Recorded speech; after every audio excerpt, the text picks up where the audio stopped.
የልጆቻችሁን አይምሮ ቡስት አድርጉት። በምን? አንደኛ አብራችኋቸው መዝሙሮችን፣ ዘፈኖችን ዘምሩ፣ ተጫወቱ።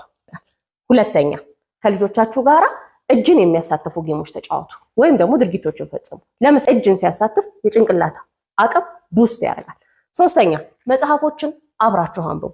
እናንተም አንብቡ፣ እነሱም ሲያነቡ አዳምጧቸው። አራተኛነት ድብብቆሽ ተጫወቱ። ከጨዋታ ሁሉ ድብብቆሽ የልጆችን አይምሮ የመፈለግ የማሰስ የማግኘት ስሜት ውስጥ እንዲገባ ስለሚያደርገው በጣም ቡስት ያደርጋል። እቃቃዎችን በተለይ አስተማሪ የሆኑ እቃቃዎችን ከነሱ ጋር ለመጫወት ሞክሩ።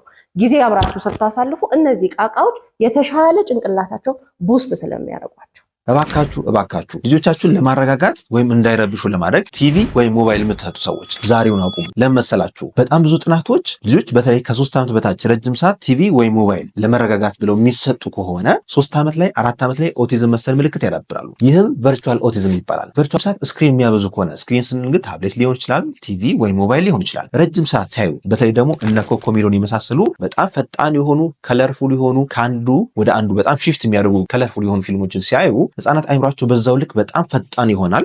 አንድ ሁለተኛ ደግሞ ሱስ ያስይዛቸዋል። ዶፓሚን የሚባል ኬሚካል ጭንቅላታቸው ውስጥ በከፍተኛ መጠን እንዲመረት ያደርጋል። ስለዚህ ሁሌ ለመረጋጋት ወይም ደግሞ ራሳቸውን ካል ለማድረግ ያን ነገር ይፈልጉታል። ስለዚህ ህጻናት ሲበሳጩ ወይም ሲያለቅሱ ዘላችሁ ቲቪ ወይም ሞባይል መክፈት የለባችሁም። ሰልፍ ሬጉሌሽን በራሳቸው እንዲማሩ ማድረግ አለባችሁ። ያ ብቻ አይደለም። በጣም የምንቸገረው ደግሞ የቋንቋ የንግግርና የአፍ የመፍታት ብቃታቸው በጣም ይወርዳል። ይህ ጥናት እንደምታዩት በጃፓን ሀገር የተደረገ ጥናት ነው። በዚህ ጥናት መሰረት ልጆች በተለይ እድሜያቸው ከ3 ዓመት በታች ሆኖ ረጅም ሰዓት ስክሪን የሚያበዙ ከሆነ አንደኛ ኦቲዝም መሰል ምልክት ያዳብራሉ። ይህም ቨርቹዋል ኦቲዝም ይባላል። ቨርቹዋል ኦቲዝም የሚባለው ሜዲካል ዳያግኖሲስ አይደለም፣ የጥቅል ስም ነው። በተለይ እድሜያቸው 3 ዓመት 4 ዓመት 5 ዓመት ሆነው በባህሪያቸው ኦቲዝም መሰል ነገር ካዳብሩ ለምሳሌ አይ ኮንታክት መቀነስ፣ በጣም ከፍተኛ ፍጥነት፣ አለመረጋጋት እንዲሁም ደግሞ ከሰዎች ጋር ኢንተራክት አለማድረግ ወይም የስፒች የቋንቋ የንግግር ብቃታቸው በጣም ከቀነሰና ባህሪያቸው በጣም ከተቀየረ ኦቲዝም መሰል ስለሆነ ቨርቹዋል ኦቲዝም ተብሏል። ዋና ምክንያቱ ደግሞ የስክሪን ታይም መርዘም ወይም የበዛ ረዘም ያለ ስክሪን ታይም ኤክስፖዠር ነው። ጉዳቱ ብቻ አይደለም። እድሜያቸው ከፍ ሲል በተለይ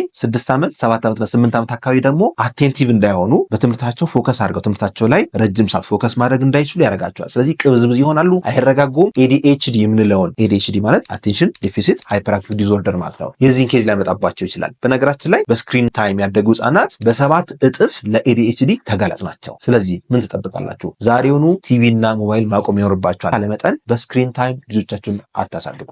ልጆቻችን ላይ ስንጮህ አእምሯቸው በጣም አደጋ ውስጥ እንዳለ ስለሆነ አንደርስታንድ የሚያደርገው ሰውነታቸው ውስጥ ስትረስ ሆርሞን ወይንም የጭንቀት ሆርሞን የሚባለውን ክሎሮዞ በጣም ሰውነታቸው ያመነጫል።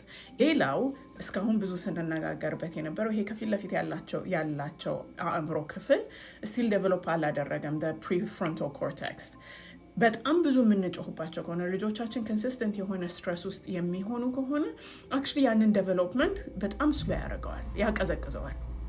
ያ ደግሞ ስሜታቸው እንዲቆጣጠሩ የሚረዳቸው፣ መልካም ውሳኔ እንዲወስኑ የሚረዳቸው፣ ብዙ አስተዋይ የሚለውን ባህሪ ዴቨሎፕ እንዲያደርጉ የሚረዳቸው የአእምሮ ክፍል ነው። ስለዚህ በጮህንባቸው ቁጥር ያንን በጣም ስሎ እንዲሆን እያደረግነው ነው። ሌላው የባህሪ ኢሹ ይመጣል።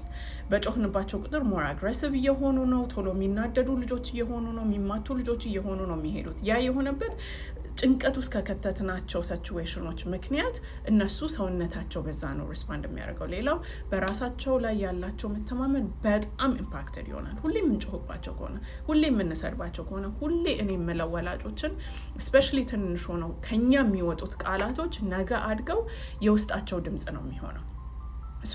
አትችሉም የምንሰድባቸው ስድቦች ነገ ራሳቸውን እንዲጠራጠሩ በራሳቸው ላይ እንዳይተማመኑ ያደርጋቸዋል። ስለዚህ መጮሃችን ቀልድ አይደለም። ዝም ብለን ስቀን የምናልፈው ወይንም አልቻልኩም አለመጮህ ብለን የምናልፈው ነገር አይደለም። ልጆቻችን ላይ ስነ ልቦናቸው ላይ ባህሪያቸው ላይ እድገታቸው ላይ በጣም ከባድ የሆነ ኢምፓክት ያለው ነገር ነው። በራስ መተማመናቸው ከፍ ያለ በስሜት ጠንካራ የሆኑ ልጆች ማሳደግ ከፈለጋችሁ እነዚህን ወሳኝ የሆኑ በቃ ጌም ቼንጂንግ የሆኑ ሀኮች እነግራችኋለሁ። 0 እስከ 1 ዓመት ድረስ ያሉ ልጆቻችሁ ባለቀሱ ሰዓት በፍጥነት ሪስፖንድ አድርጉ። ይሄ በመካከላችሁ ያለውን መተማመን ይጨምረዋል። ደህንነት የሚሰማው ህፃን ደህንነት የሚሰማው አዋቂ ነው የሚሆነው ሲያድግ። ይሄን እንዳትረሱ። ከ1 ዓመት እስከ 3 ዓመት ያሉ ልጆቻችሁን ደግሞ ሁል ጊዜ ምርጫ ስጧቸው። 2 የተለያዩ ብስኩቶች ወይ ቸኮሌቶች ወይ ኤኒ ስናክ ሊሆን ይችላል። ምርጫ የልጆቹን የመወሰን ብቃት ገና በዚህ እድሜያቸው ዴቨሎፕ እንዲያደርጉት ይረዳቸዋል። ከ3 ዓመት እስከ 5 ዓመት ያሉ ልጆቻችሁን ደግሞ ስሜቶቻቸውን የሐዘን፣ የደስታ፣ የመናደድ፣ የብስጭት ዋቴቨር እናንተ ደገማችሁ ያንን ነገር ግለጹላቸው። እንደዚህ እንደሆንክ እንደዚህ ሆንከው እንዲህ ስለሆንክ ነው አይደለ? በጣም ተናዳሃል አይደለ?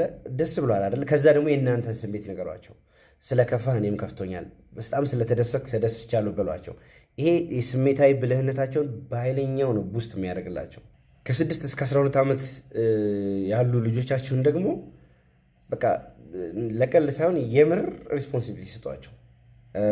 ዕቃ ማጠብ ሊሆን ይችላል፣ ቴብላቸው ማስተካከል ሊሆን ይችላል፣ ደጅ ወተው አትክልት ምናምን ማጠጣት ሊሆን ይችላል፣ መኪና ማጠብ ሊሆን ይችላል። ብቻ ሪል ሪስፖንሲቢሊቲ ስጧቸው። ይሄ ኮምፒተንሳቸውን ለነገሮች ያላቸውን ክህሎት እውቀት በጣም ያሳድግላቸዋል። እንዲሁም ደግሞ ፕራይድ እንዲሰማቸው ያደርጋል። በቃ ከውስጣቸው የመነጨ አቺቭ ያደረጉት ነገር ከፍተኛ የሆነ ሳቲስፋክሽን ይፈጥርላቸዋል። ያ ደግሞ ለሌሎች ኃላፊነቶች፣ ለሌሎች አቺቭመንቶች እንደ ስፕሪንግ ቦርድ ነው የሚያገለግላቸው። ከ13 እስከ 18 ዓመት ልጆች ያሏችሁ ደግሞ የወሳኝ ሀቅ ድንገራችሁ፣ ብዙ አታውሩ፣ ትንሽ አውሩ፣ ብዙ አዳምጡ።